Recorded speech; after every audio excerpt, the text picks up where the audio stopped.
বিজ্ঞাপনের ফাঁদে পড়ে সর্বস্ব হারালো ছাত্রী।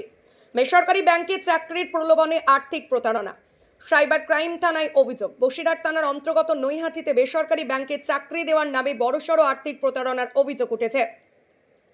অভিযোগকারীর দাবি, বহুল প্রচারিত এক সংস্থার বিজ্ঞাপনে 7 দিনের মধ্যে যোগদানের সুযোগ উল্লেখ দেখে প্রলুব্ধ হন সদ্য উচ্চ মাধ্যমিক পাশ করা দিশানি দে। বিজ্ঞাপন দেখে সংস্থার সঙ্গে ফোনে যোগাযোগ করেন দিশানি দে এবং তাদের নির্দেশ মতো প্রয়োজনীয় নথিপত্র পাঠান। এরপর ধাপে ধাপে মোট 30,000 টাকা দেন দিশানির বাবা সুব্রত দে। কিন্তু নির্ধারিত সময় পেরিয়ে গেলেও প্রতিশ্রুত চাকরি মেলেনি। সেখান থেকে হলো একটা বিজ্ঞাপন দেখলাম যেখানে 7 দিনের মধ্যে জয়েনিং লেখা ছিল। যেহেতু একটু ফিনান্সিয়াল প্রবলেম আছে, তো সেই জন্য আমি চেষ্টা করছিলাম যে যাতে একটু সলভ করা যায়। তো আমি সেখান থেকে হলো মানে নাম্বারটাতে হলো কল করেছিলাম। কল করলে সেই ব্যক্তি যে যিনি ধরেছিলেন তিনি বললেন যে এটা বন্ধন ব্যাংকে চাকরির জন্য। এবার তিনি বললেন যে আপনি যদি সিলেক্ট হন তাহলে আপনাকে আমরা একটু পরে জানাবো। যে বললেন যে একটা ফর্ম ফিল আপ করতে হবে।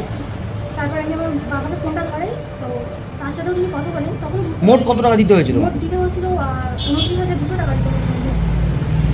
টাকা দেওয়ার পরে তার ওর সাথে যোগাযোগ করলে তখন ওরা কি বললো? তখন ওরা বলেছিল যে চাকরিটা তখনও হবে বলছে, কারণ তখন ওরা ফোন করলে ওরা আবার টাকা চাইছে। তারপর কি অবস্থা এখন? তারপরে হচ্ছে আমরা সেটা বুঝতে পেরে এই সাইবার ক্রাইমে আসি এবং জানাই। এ বিষয়ে ফের যোগাযোগ করলে সংস্থা আরও টাকা দাবি করে। তাতেই সন্দেহ হয় দিশানি ও তার বাবার। সঙ্গে সঙ্গে তারা বসিরহাট সাইবার ক্রাইম থানায় লিখিত অভিযোগ দায়ের করেন। সুব্রত দে বলেন, এইভাবে বহুল প্রচারিত সংস্থার বিজ্ঞাপন দেখে সাধারণ মানুষ যেন আর বিশ্বাস না করে।